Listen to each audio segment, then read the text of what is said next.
Assalamualaikum warahmatullahi wabarakatuh. Kembali lagi di channel KM Story.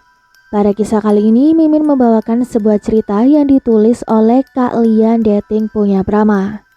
Cerita ini diberi judul Sate Bocah Untuk Anakku. Tak pernah lupa Mimin doakan sahabat pendengar sehat selalu dan lancar rezekinya. Amin ya rabbal alamin. Dan jangan lupa untuk mendukung channel ini dengan cara like, komen, dan subscribe. Terima kasih. Baiklah, langsung saja kita masuk ke ceritanya dan selamat mendengarkan.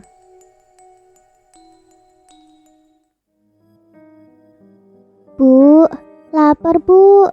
Kenapa sih ibu gak pernah masak bu? Tanya anakku suatu malam. Adek, kok ngomong gitu sih? Itu kan ibu lagi masak buat kita. Bentar lagi juga mateng kok. Lebih baik kamu tidur aja dulu. Ntar kakak bangunin kalau sudah matang. Jawab Tina, anak tertuaku. Di usianya yang masih berumur 10 tahun, dia sudah bisa mengerti penderitaan ibunya saat ini. Dia terpaksa berbohong pada adiknya itu agar tidak bicara terus-menerus. Namun, hatiku seperti teriris mendengar perkataan anakku itu. Meski dia tahu kalau aku hanya memasak batu saja sendiri tadi. Jangankan makanan enak, untuk membeli beras saja aku tak mampu. Aku pun memutar otak untuk mencari makanan agar anakku tidak kelaparan lagi malam ini. Kulihat jam di dinding lusuh yang menempel di dinding bilik bambu rumahku, menunjukkan pukul 10 malam. Aku keluar rumah dari pintu belakang untuk mencabut singkong tetangga yang berada tepat di belakang rumahku. Aku tahu kalau pemilik singkong itu sangatlah pelit. Tapi mau gimana lagi, daripada anakku kelaparan. Aku bergegas sambil membawa lampu minyak untuk menerangi perjalananku.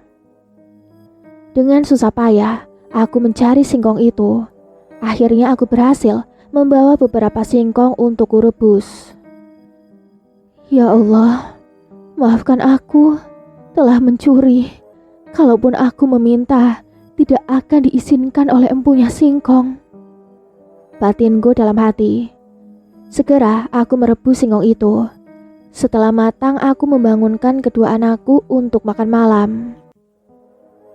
Kedua anakku sangat lahap, walau hanya singkong rebus saja. Bu, singkongnya enak banget deh. Aku boleh ambil lagi nggak bu? Soalnya aku lapar banget. Pinta Adi, anak bungsuku itu. Boleh sayang, habisin juga nggak apa-apa. Besok kita ambil lagi. Bu, Adi pingin deh kayak tetangga sebelah kita itu makan sate pakai lontong. Terus sop sapi bu, kayaknya enak banget deh bu. Kemarin Adi dipanggil ke rumahnya. Adi pikir mau dibagi. Ternyata Adi cuma disuruh berdiri di dekat pintu saja untuk melihat mereka makan bu. Satenya wangi banget bu. Kapan-kapan kita beli sate ya bu. Pinta anakku itu. Tak terasa air mataku menetes. Tega sekali tetanggaku itu menyuruh anakku untuk menyaksikan mereka makan seperti itu. Dasar manusia tidak punya hati mereka. Iya dek, nanti kalau ibu ada uang, pasti kita dibeliin sate, sop, bakso, martabak kesukaan kakak, dan makanan enak lainnya. Iya kan bu? Tanya Tina membuyarkan lamunanku. Iya sayang, ibu janji deh. Jawabku sambil menghapus air mata yang membanjir membasahi pipiku. Tina! Tina! Seseorang menggedor pintu rumahku dengan keras sekali.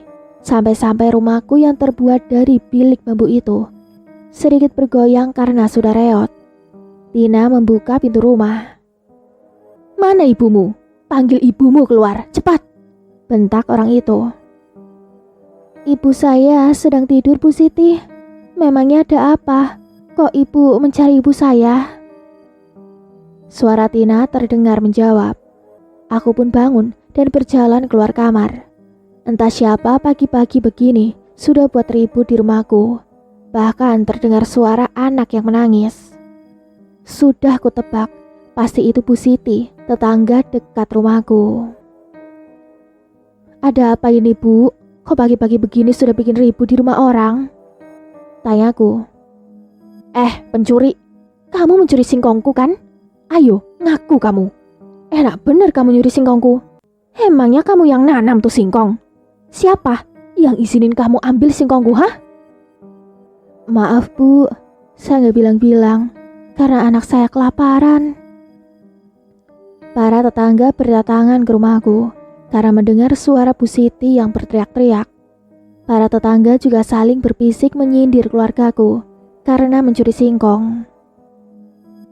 Ya ampun Bu, kok bisa sih ngasih makan anak dengan barang haram? Kerja dong Bu, bukannya nyuri. Nyinyir salah satu tetanggaku. Kalau saya bisa bekerja, saya juga ingin bekerja Bu. Tapi gak ada yang mau memberi saya pekerjaan. Terpaksa saya mencuri punya orang. Saya juga gak mau memberi makan anak saya dengan bahan-bahan yang haram. Jawabku menangis. Malah nangis kamu. Ingat ya, sekali lagi kamu mencuri singkongku, akan aku laporkan kamu ke polisi. Bentak Bu Siti. Aku hanya terdiam sambil mengepalkan tanganku. Tak lama para warga pun bubar, sementara aku dan Tina anakku saling berpelukan menangis di dalam rumah. Aku menyesali nasibku yang seperti ini. Kenapa hidupku sangat miskin? Bukannya aku tidak mau berusaha, tapi aku sudah lelah mencari pekerjaan. Dan aku tidak memilih-milih pekerjaan. Aku mengerjakan apa saja, bahkan hanya dibayar dengan hasil bumi bukannya uang. Tapi warga desa ini tidak mau memberiku pekerjaan. Apa salah aku mengambil singkong itu daripada aku dan anak-anakku mati kelaparan? Lagi pula aku hanya mengambil 2 buah singkong. Aku tahu itu mencuri dan perbuatan tidak baik. Apa aku ada pilihan lain? Aku protes pada Tuhan. Aku bertekad akan kubalas semua perlakuan Bu Siti dan warga desa yang telah mempermalukanku di depan orang banyak. Hingga suatu malam. Bu, kok dari tadi adik Dania nangis sih Bu? Tanya Adi. Untuk apa kamu peduli nak? Biarkan saja dia menangis. Kan ada sama ibu dan bapaknya yang jagain. Tapi kasihan ya Bu. Andai saja aku yang jadi adik Dania, pasti aku gak nangis karena bisa makan enak setiap hari. Sudahlah, Adi, sekarang tidur ya, sudah malam.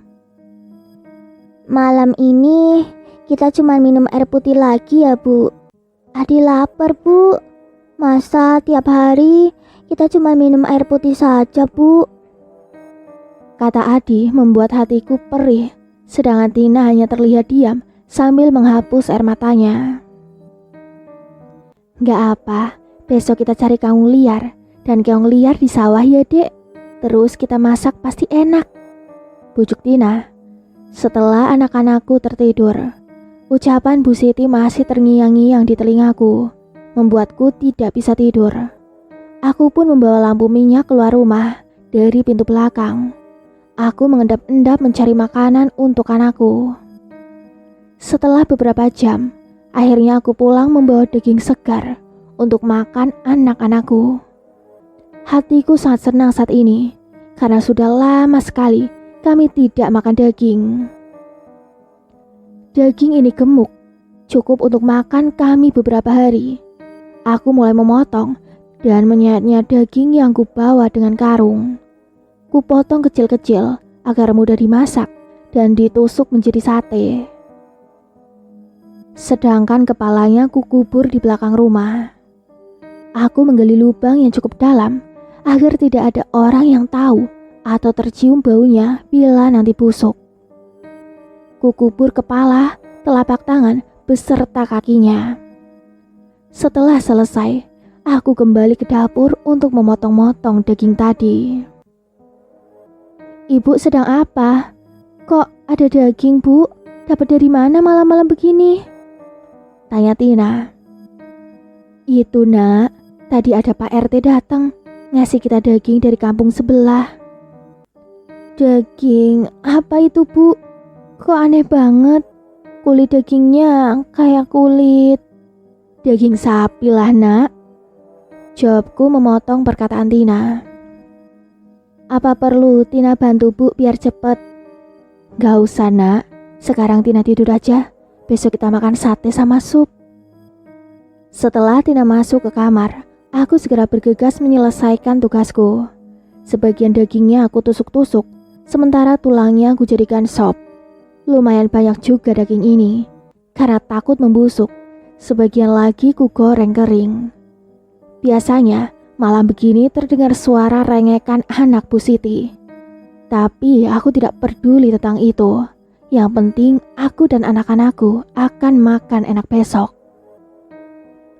Setelah selesai masak semua daging-daging itu, aku pun bergegas tidur. Pagi harinya aku bangun cepat agar bisa panasin daging yang tadi malam sudah aku masak. Baunya enak banget, Bu. Ibu masak apa? Kok seperti bau sate sih? Tanya Adi mengagetkanku. Iya sayang, ibu lagi masak sate buat Adi sama Kak Tina. Adi seneng kan? Tentu dong, Bu. Adi udah gak sabar mau makan satenya. Bentar lagi juga mateng kok. Tapi gak ada lontongnya, cuman sate aja. Gak apa-apa kan? Iya, Bu, gak apa-apa kok. Kak Tina, sini Kak, cepet biar kita makan. Teriak Adi memanggil kakaknya.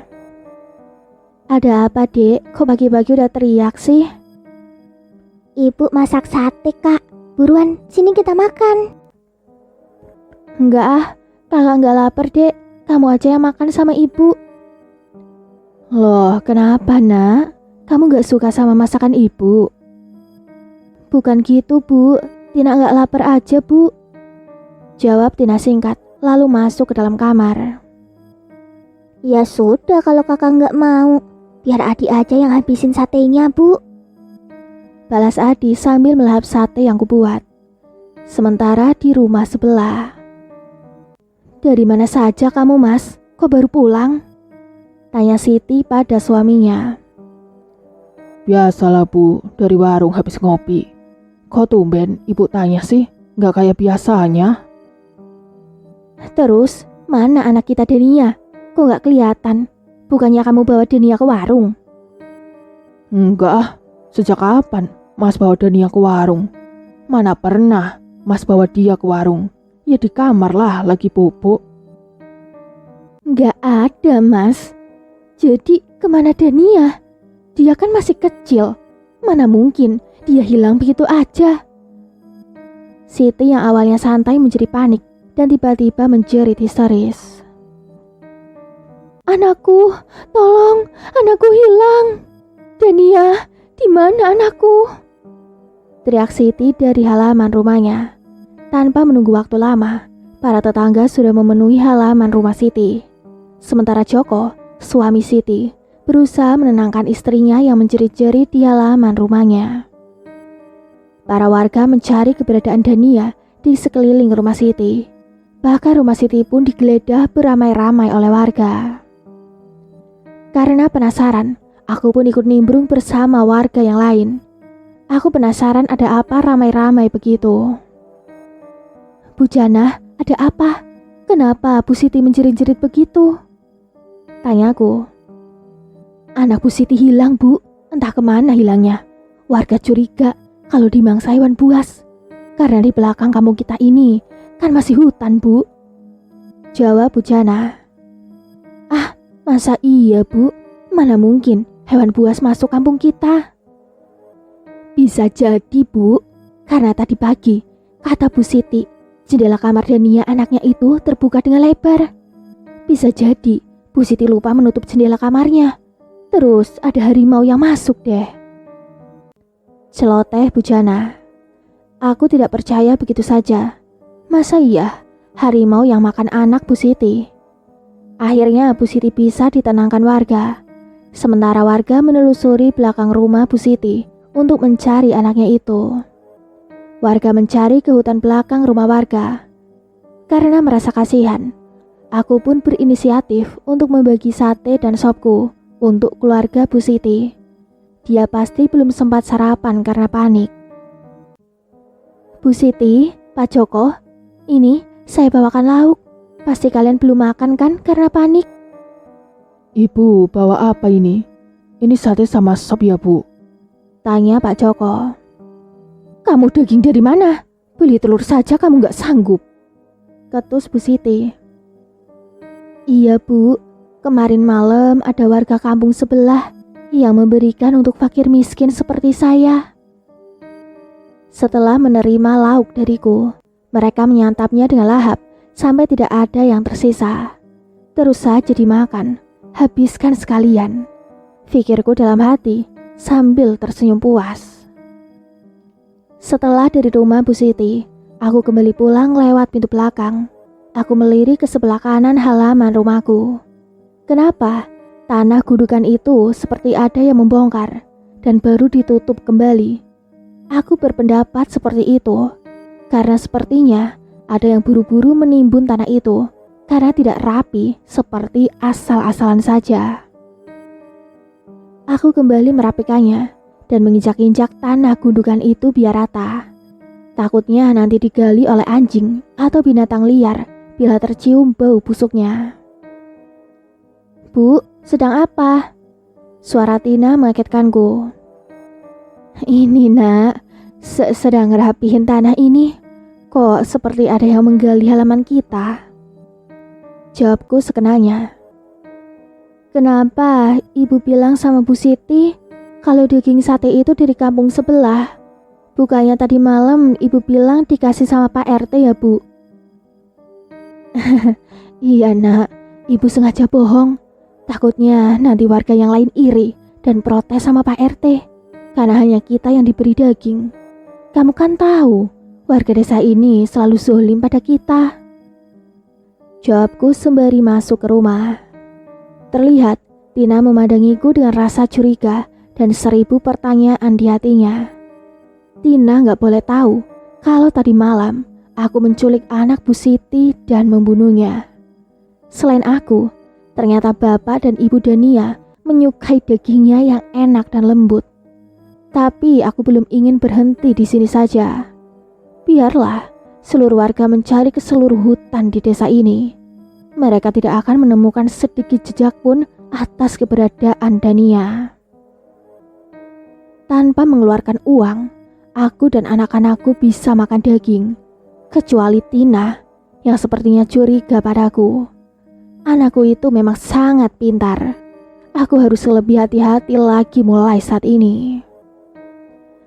Namun besok malam, daging siapa lagi yang akan kukuliti dan aku potong-potong.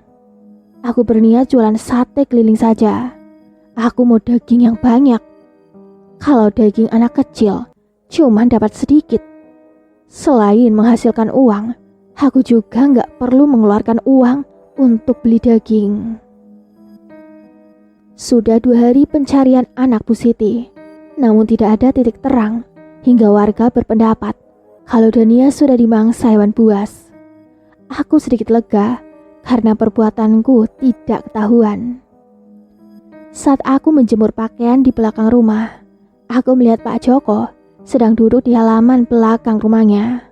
Aku mendekati Pak Joko. Bapak masih sedih karena anak Bapak belum ketemu ya? Iya, Bu. Aku hanya memakai baju kaos dan sarung. Sengaja mengangkat sedikit sarungku sehingga memperlihatkan setengah bagian pahaku di hadapan Pak Joko. Aku pun memegang lengan Pak Joko sembari mencoba menenangkan dia. Yang sabar ya Pak, semoga anak Bapak segera ditemukan, kataku sembari mendekatkan tubuhku pada Pak Joko sehingga Pak Joko melirik bagian pahaku. Sepertinya Pak Joko tertarik padaku. Aku memang janda beranak 2, tapi tubuhku langsing dan berkulit sawo matang. Wajahku juga tidak jelek-jelek amat.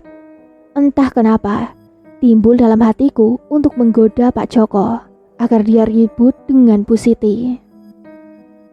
Mata Pak Joko tidak berkedip memandangi pahaku, hingga sebuah suara mengagetkanku. Mas, Mas! Terdengar suara piring atau semacam benda yang pecah. Pasti itu suara Bu Siti yang sudah melihat aku dan Pak Joko sedang ngobrol berdua. Pasti mereka berdua akan berantem dan terjadi perang dunia ketiga. Aku pun bergegas kembali menjemur pakaianku di belakang rumah. Sementara Pak Joko sedikit berlari menghampiri istrinya yang sendiri tadi berteriak memanggilnya. Ngapain kamu sama janda gatal itu, ha? Teriak Bu Siti. Mas gak ngapa-ngapain sama dia, Bu. Tadi dia menghampiri Mas, cuman untuk menghibur Mas agar tegar dengan masalah kita, Bu. Kamu bohong. Aku lihat tadi dia genit sama kamu. Dan kamu juga tertarik kan sama dia? Ayo, jawab jujur. Mana mungkin aku suka sama dia, Bu. Udah hitam, jelek, terus janda anak 2 lagi. Cantikan juga kamu, Bu. Aku hanya tersenyum mendengar pertengkaran mereka. Ibu itu kenapa sih? Suara Tina mengagetkanku. Memang ibu kenapa, nak? Ibu gak kenapa-napa kok. Ibu sudah berubah sekarang, balas Tina sambil pergi ke dalam rumah. Aku terkejut mendapati perkataan Tina yang tiba-tiba. Kenapa Tina berkata seperti itu? Padahal dia tahu betul aku melakukan hal itu untuk membalas warga desa ini saja. Biarlah, suatu saat nanti juga dia akan mengerti dengan perubahanku. Suatu malam, aku mengetahui kalau Bu Siti pergi ke kondangan tetangga. Sepertinya Bu Siti meninggalkan Pak Joko di rumahnya sendirian. Dan ini kesempatanku. Aku pun diam-diam dan mengendap-endap ke rumah Pak Joko. Pak Joko, buka pintunya, Pak. Pintaku dengan suara pelan. Tak lama, Pak Joko pun membuka pintu belakang rumahnya untukku. Loh, ngapain ibu di sini malam-malam begini? Saat ini, saya lagi ingin, Pak. Sudah lama saya tidak disentuh pria. Apa Bapak bersedia membasahi kehausanku ini, Pak? Rayuku. Maaf, Bu. Sebaiknya ibu pergi saja dari sini.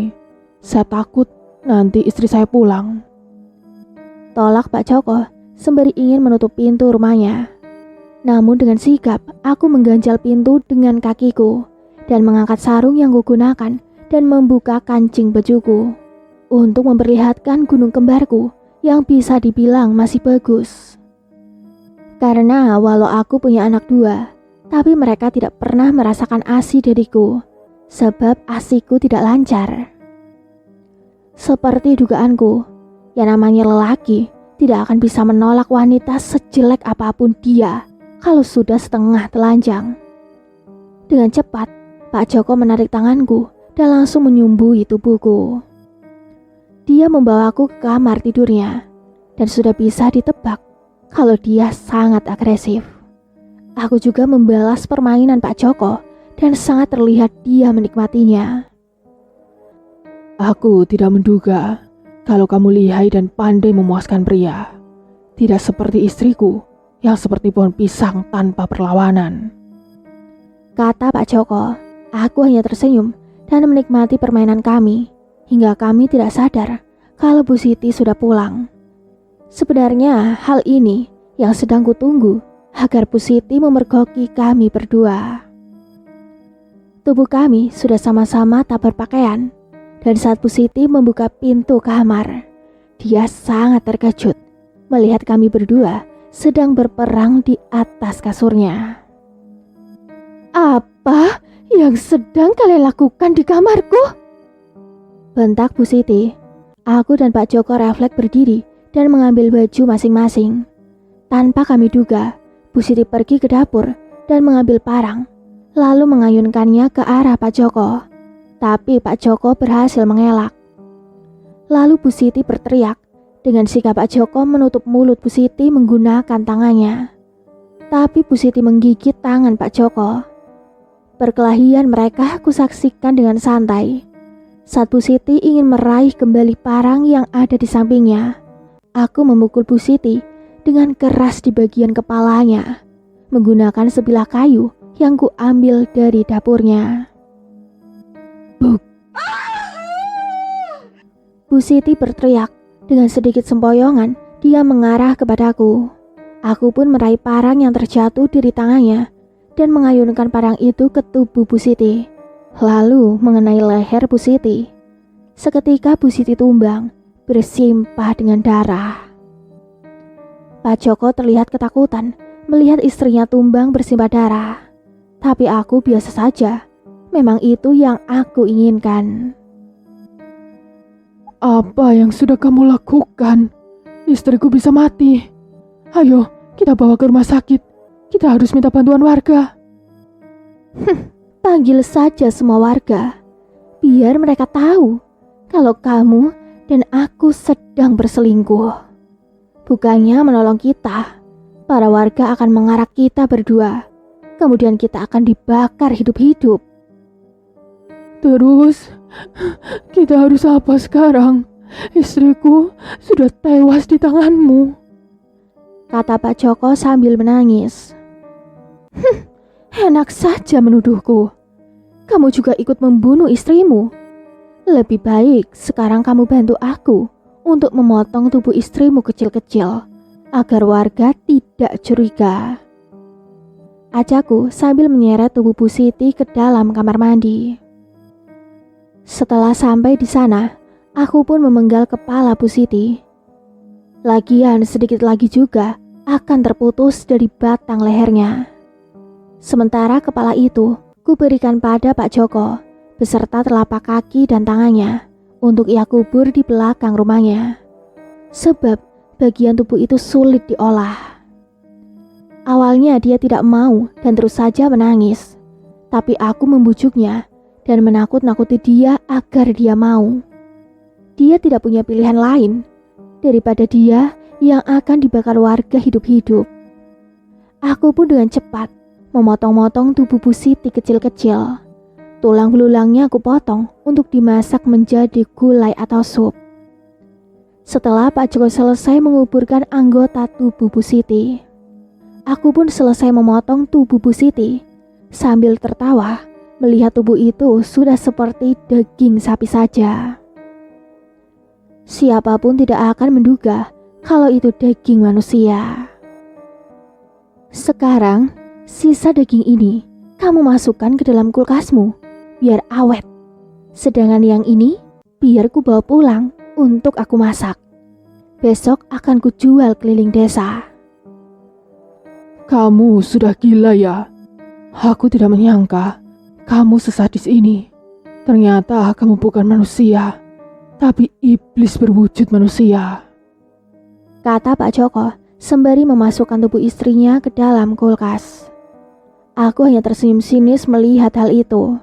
Lalu aku memeluk tubuh Pak Joko dan memberi kecupan panas padanya. Dan kami pun melanjutkan peperangan kami yang sempat tertunda tadi. Besok aku pinjam sepeda ontel kamu yang di belakang itu ya, untuk jualan. Kamu di rumah aja, biar aku yang nyari uang sekarang. Joko pun hanya mengangguk dan melanjutkan aktivitasnya tanpa merasa bersalah. Besoknya, aku pun cepat memasak daging Bu Siti untuk dijual. Sebagian aku gulai dan sebagian aku buat oseng-oseng mercon. Pasti warga desa banyak yang membeli. Wah, baunya wangi ya, Bu? Tanya anakku Adi. Iya nak, kamu mau? Ntar kalau sudah masak, kamu makan bareng kakak ya. Emangnya itu daging dari mana, Bu? Terus kok banyak banget? Siapa lagi yang ngasih? Tanya Tina Ketus. Ibu dapat modal dari orang kampung sebelah nak untuk usaha. Terus ibu pinjam sepeda Pak Joko untuk berjualan. biar hidup kita gak susah lagi dan kita bisa beli beras untuk makan. Ibu mau jualan.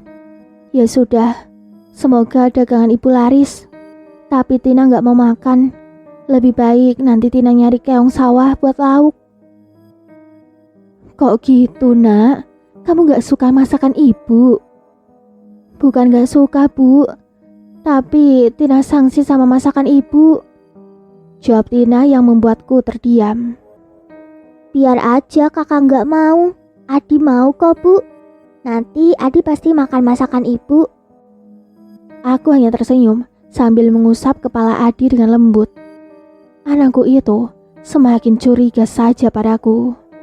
Aku harus berhati-hati lagi kalau begini. Setelah matahari sedikit meninggi, aku pun bergegas mengeluarkan lauk yang sudah matang dan sudah kubungkus menggunakan plastik itu. Aku mengayuh sepeda sambil berteriak menjajakan daganganku.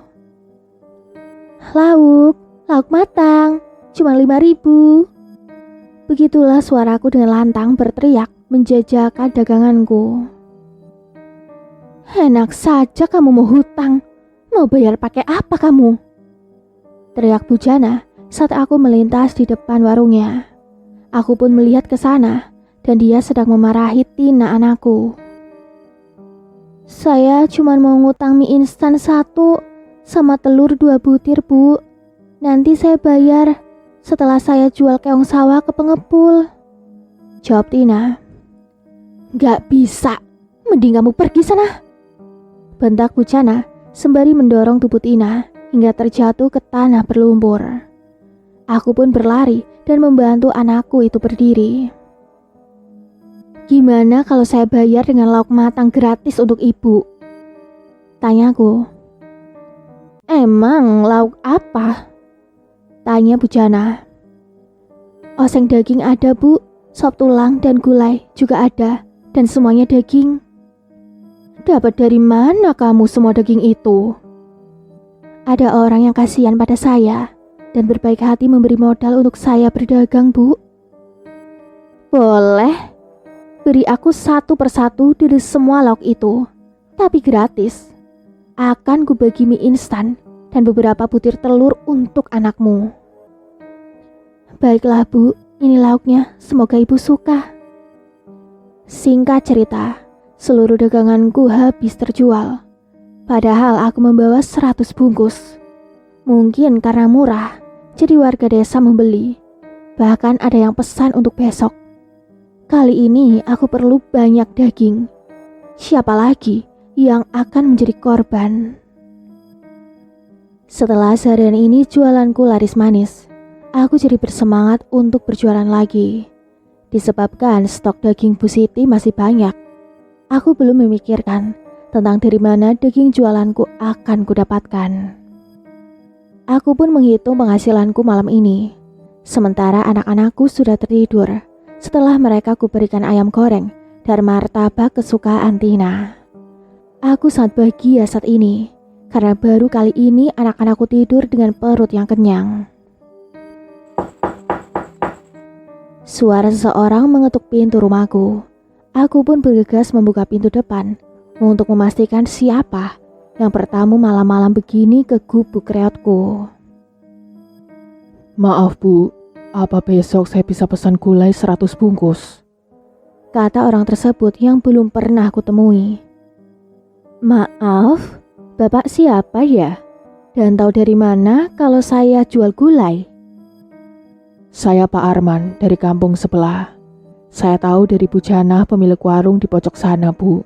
Kebetulan kami masih saudara dekat. Oh, 100 bungkus, Pak. Memangnya untuk apa?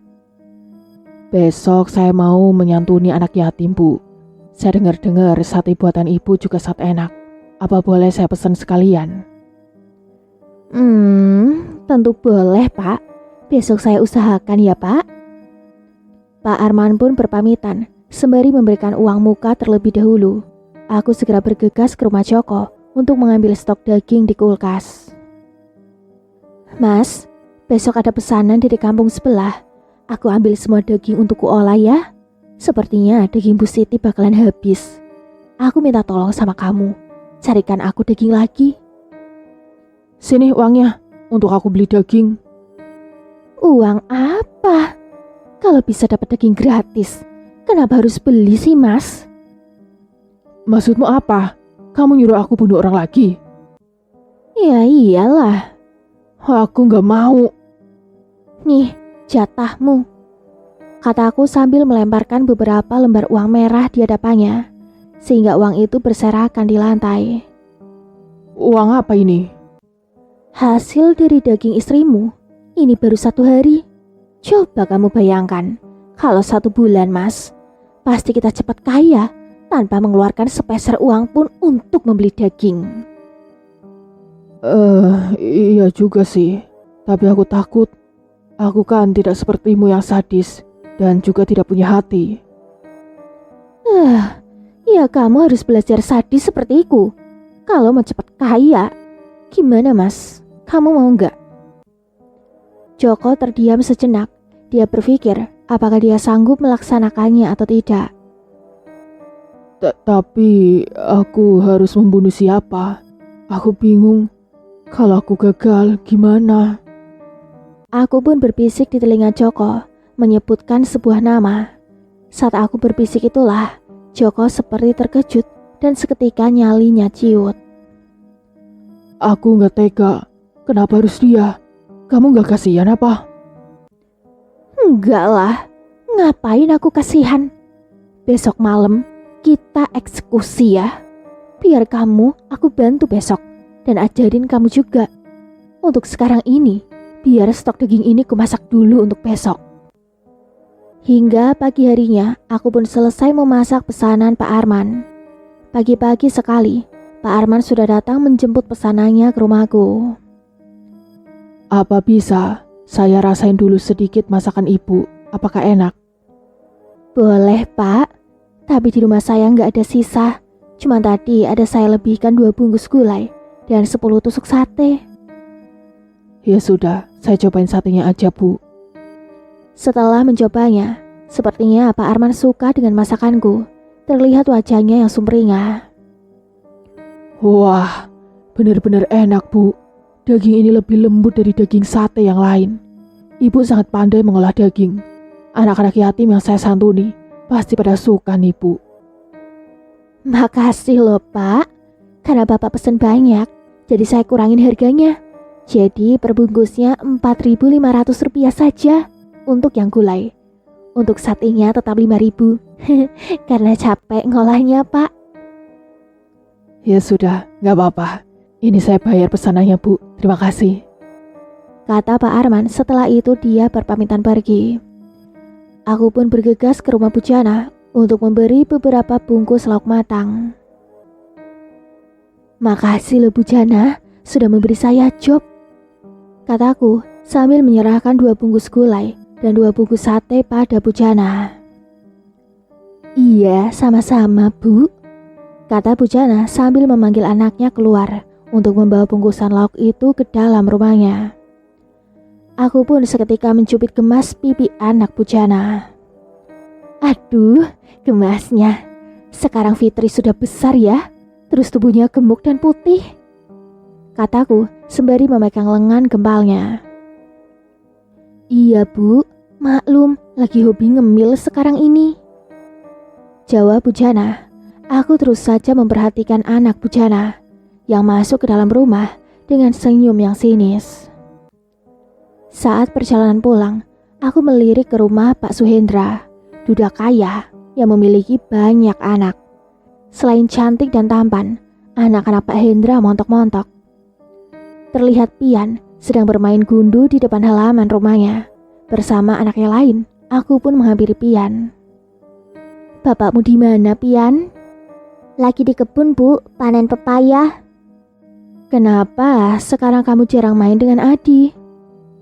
Enggak dibolehin Bapak. Kata Bapak, Adi itu orang miskin. Terus bapak ibunya pencuri. Kata Bapak, nanti Pian ketularan miskin. Jawabnya dengan polos. Pian memang seumuran dengan Adi anakku, tapi tubuhnya tidak seperti anak seusianya, lebih gemuk dan gempal. Sedangkan bapaknya pernah memfitnah suamiku mencuri di kebunnya, sehingga suamiku dihakimi masa dan dibakar hidup-hidup di tengah-tengah perkebunan pepaya miliknya. Kalau ku ingat lagi peristiwa itu, tanpa terasa air mataku menetes. Aku berlari bersama kedua anakku seperti orang kesetanan untuk menyelamatkan nyawa suamiku. Tapi tubuhku ditahan oleh Pak Hendra sehingga suamiku mati terpanggang. Suamiku meminta tolong dan berteriak kepanasan saat itu. Suamiku meregang nyawanya di depan mata kami bertiga. Sedangkan warga desanya bisa bersorak gembira saat suamiku berteriak-teriak sambil berguling-guling ke sana kemari. Bahkan Pak RT tidak bisa berbuat apa-apa saat Pak Hendra mengancamnya akan membakar dia hidup-hidup juga bila menolong suamiku itu. Sungguh kejam perbuatan warga desa ini pada keluargaku saat itu. Bahkan untuk menguburkan jasad suamiku yang sudah hangus, aku lakukan sendiri tanpa bantuan siapapun.